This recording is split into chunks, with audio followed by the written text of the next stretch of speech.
मेरे प्यारे साथियों, वाहिगुरु जी का खालसा, वाहिगुरु जी की फतेह।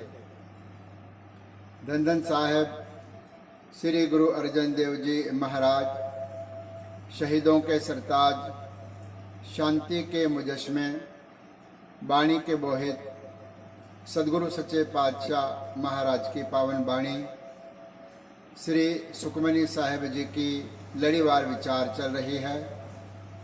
इस विचार के अंदर पहली जो अष्टपदी है वह संपूर्ण हो चुकी है।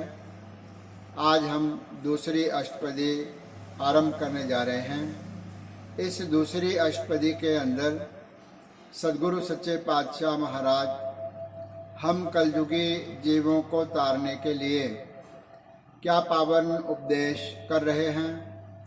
आओ हम सब मिल करके अपने मन को एकाग्र करके सदगुरु सच्चे पातशाह महाराज का जो उपदेश है वह श्रवण करें। सबसे पहले आएगा श्लोक, दूसरी अष्टपदी का श्लोक है। इसके बाद अष्टपदी आएंगी और उस अष्टपदी के अंदर जो पौड़ियाँ आएंगी उन पौड़ियों के विचार हम लगातार निरंतर करेंगे। श्लोक के अंदर गुरुदेव महाराज जी प्रमाण कर रहे हैं। श्लोक, दीन दर्द दुख भंजना, घट घट नाथ अनाथ। दीन का अर्थ है दुखी, उन दुखियों के दर्द को और दुखियों के दुख भंजना, उनके दुखों को नाश करने वाले ए प्रभु।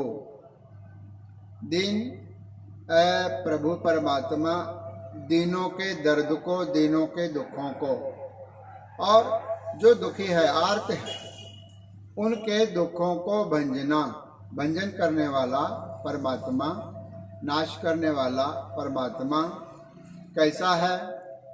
घट घट नाथ अनाथ। घट का अर्थ है शरीर, घट का अर्थ है हृदय। वह सभी शरीरों में, सभी के हृदयों में निवास करता है। वह सबका नाथ है। नाथ का अर्थ स्वामी है, मालक है।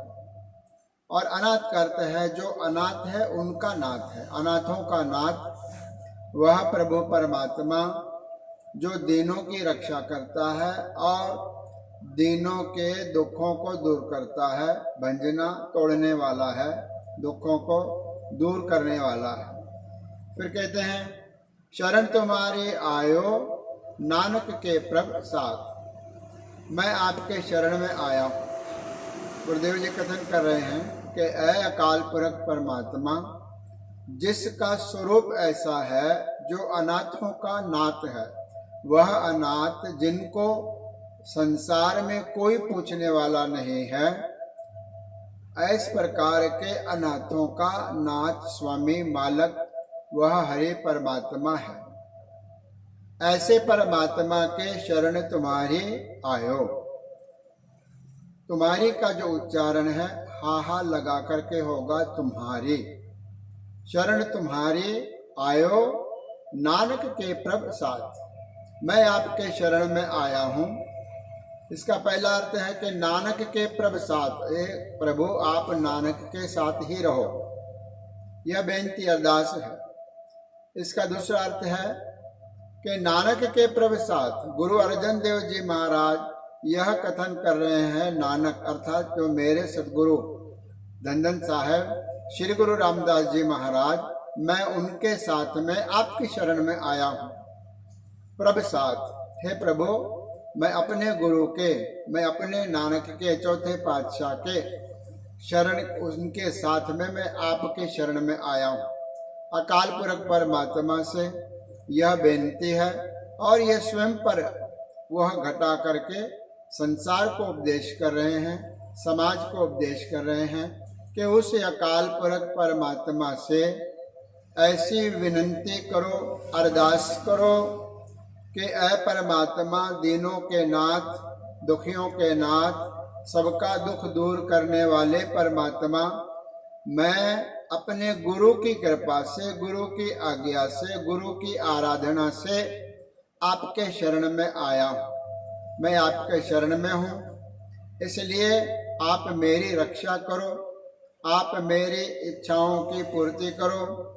आप मुझे अध्यात्म का प्रकाश दिखाओ। आप मुझे परमात्मा के जिस सिमरन के अंदर लगाओ और आप मुझे अपनी सेवा में लगाओ। इस प्रकार की बेनती करना है, विनती करना है, अरदास करना है, ताकि ये अरदास हमारे उस प्रभु परमात्मा के दर पे, दरगाह में, सचखंड में प्रवान हो जाए, कबूल हो जाए।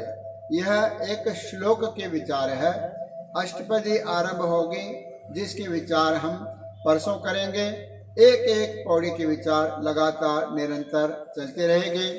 तो सबसे ये बेनती है, यह निरंतर विचार बहुत लंबी चलने वाली है।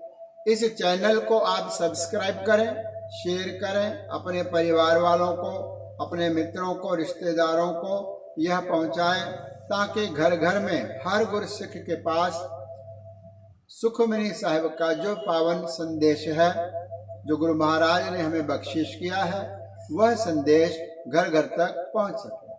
आज इतना ही। धन्यवाद। गुरु रख।